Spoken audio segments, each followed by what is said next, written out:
So I got this meat tenderizer attachment for my KitchenAid here. And this thing works wonders. Instead of pounding the meat out, it works just as good. I think pounding like a piece of chicken breast or pork, you could probably get it thinner, but this does a great job. It wasn't very expensive. If you have a KitchenAid, I recommend getting it. It looks like an old school bike pedal. It's got a guard on it. And it just hooks up right here to the attachment portion of the mixer. The guard slides right off. And this just fits right in here. Loosen your screw. I packaged some boneless pork loin chops. I bought the whole loin myself and cut it up into boneless chops, 4 pieces in a bag, cryovac, and then freeze them. No freezer burn, no air in there. Great way to do it. Saves you a ton of money. If you were to buy these already cut like this in a little 6-pack or 4-pack at the store, probably 3 times the price. Here are the pork chops now, nice and dry.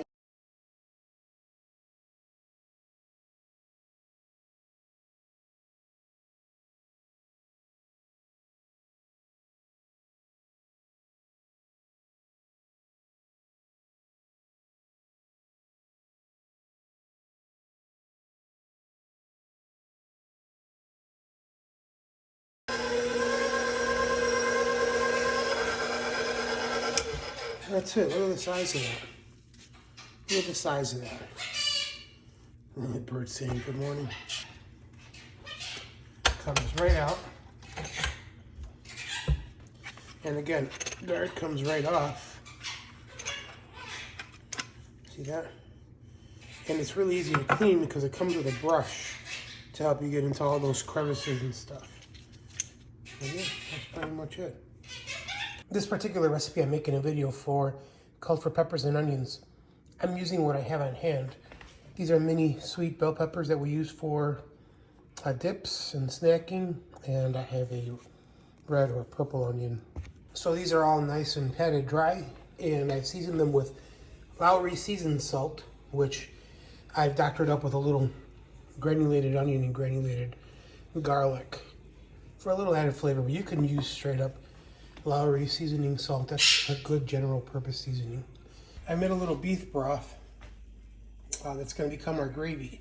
I use something called Better Than Bouillon. It's really good. This one's a low sodium version, and I like to use that because you can control the salt.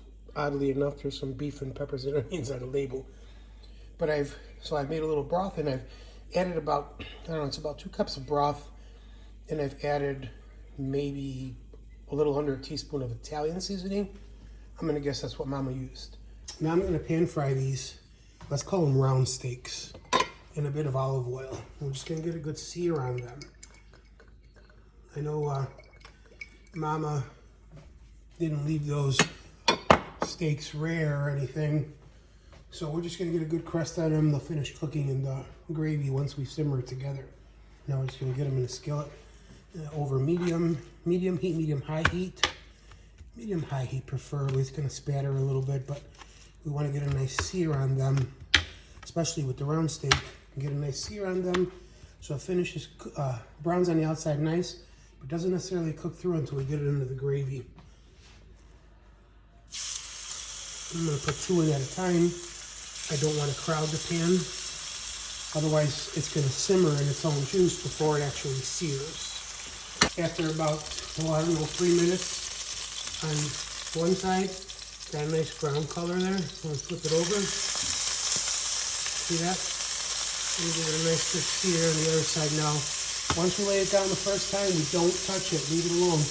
Let it sear for at least 3 or 4 minutes even before you even think about peeking at the one side. So we're going to do the same thing with the other side. We want that golden color, not really for presentation because we're going to put it in the gravy, but rather we're creating what's called the Maillard effect. If you want to look that up, it's called the Maillard effect, where we're caramelizing those natural proteins and sugars. Now I think we've accomplished that on the other side. Yep, sure have. Let those strip a little bit, remove them and set them aside. Nice color on the other one.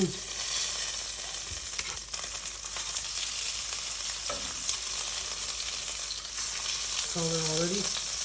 We'll move those to the side here.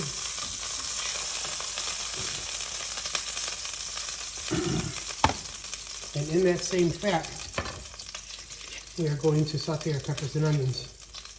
Again, I use those mini sweet bell peppers and red onion. I used a lot of onion because I love onion, but it's up to you. You can even add a little mushroom to that, but if you want to keep it to Mama's tradition, peppers and onions, right?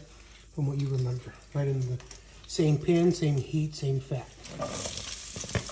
And we really season those pork chops, but we're still going to add a little seasoning, just a little more Lowry's to the peppers and onions, because we want to season the layers, in layers, the layers, to create a nice depth of flavor.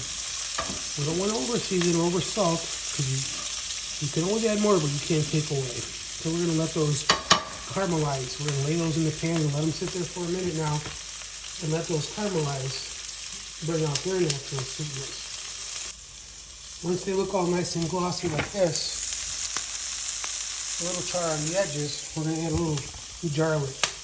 Yeah, I said it, not garlic, garlic. People are going to hate on this, but you know what I have on hand? And I'm going to add, I don't know, half a teaspoon maybe, a little garlic, or garlic. And cook that in a little bit so that raw garlic flavor comes out. And I didn't take any fat out. I used that same fat that was in the pan because that fat's going to become a roux, which is a thickening agent. It's called ROUX, and you can look that up. I'll show you in a second here. At this point, I'm going to deglaze a little white wine. It's going to give us a bit of acidity, so the gravy is not so flat. Excuse me. So the gravy is not so flat. You can also use a little lemon juice and or both. But I'm just going to add a splash of the white wine. And I'm going to let that reduce and just about dry up. I'm going to start taking those bits and pieces off the bottom of the pan from when we seared the meat and from where the veggies caramelized. And you'll see that will happen almost immediately. Nice and dry. Now we're going to add a pat of butter because we want to make sure our gravy is nice and rich. We're going to add about a tablespoon of butter and let that melt while those peppers are cooking. And then some all-purpose flour. About a tablespoon of flour, or butter we added, we're going to add about a tablespoon of flour. When you're making a roux to thicken a sauce, it's usually equal parts fat to flour. We're just going to sprinkle that over the veggies. A little more because that was about a teaspoon, I think. And that's about it. Just a light sprinkle, I'll show you here in a second, over the veggies. And we're going to work that into the butter so that raw flour flavor cooks out. See, it's going to start to absorb all that butter. And we're going to let that cook a minute to cook that flour into that butter. And you'll see how that dried up. That flour sort of absorbed all that butter and fat from the pork chop. So there's a lot of fat. More so the butter. You want that buttery flavor. Let that sit a minute. And we're still working with about a medium heat, medium to medium high. We don't want to let it burn, but we do want to cook that flour out. And then we're going to start adding our hot broth to the pepper mixture. I'm going to bring the camera closer so you can see that. We'll see, we're going to add a little at a time. We're going to add just a splash at first. You'll see it bubble up, and we're going to work that in. Adding just a little splash at first, we'll turn it into a paste. It's going to allow us to work out any lumps. You can see it's already thickening up. Basically absorb that broth. And another heavy splash. And work that in. And you'll see in a second here how it'll just thicken up real nice. There it goes. See a nice brown gravy. And we don't want it super thick. I'm going to add another heavy splash of the beef broth. And we have the Italian seasoning in. And start stirring that in.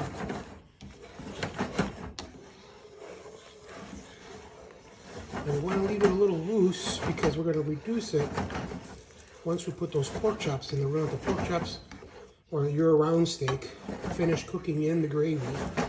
And as it cooks in the gravy uncovered, it's going to reduce. So that gravy will get thicker then.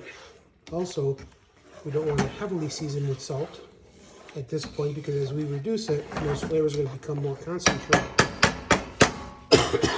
I am going to add a dash of Liam Perrin's Worcestershire. If this was round steak, that's what I'd be doing. Even with the pork, I'm going to do it. A couple of nice dashes there. I'm going to add a little black pepper to it.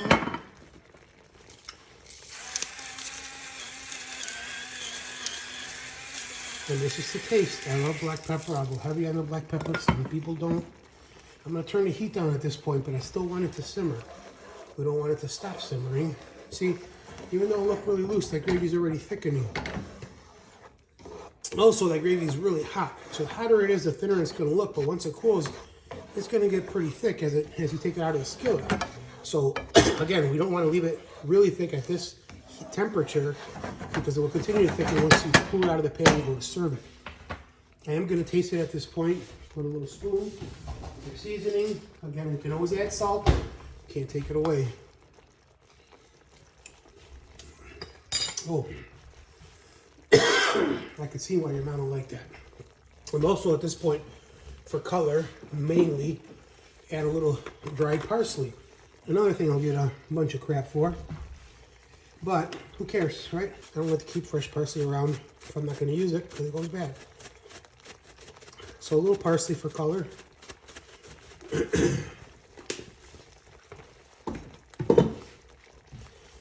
And I'm going to lay my pork chops in, your round steak, right into the gravy here.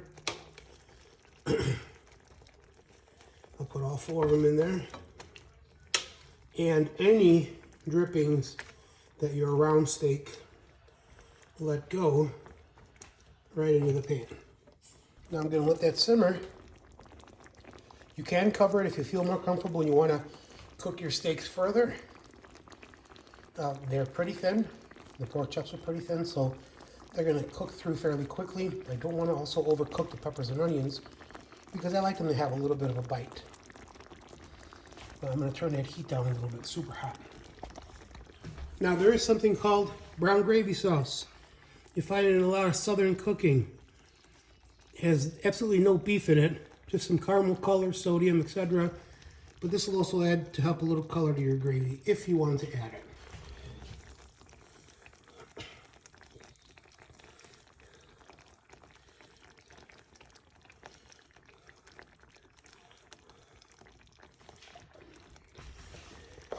It made that gravy look even richer and added a really good color. It doesn't add a lot of flavor, it's just caramel color. But yeah, it really adds some color to that gravy. I'm gonna let this simmer a little more and we'll go ahead and plate it up.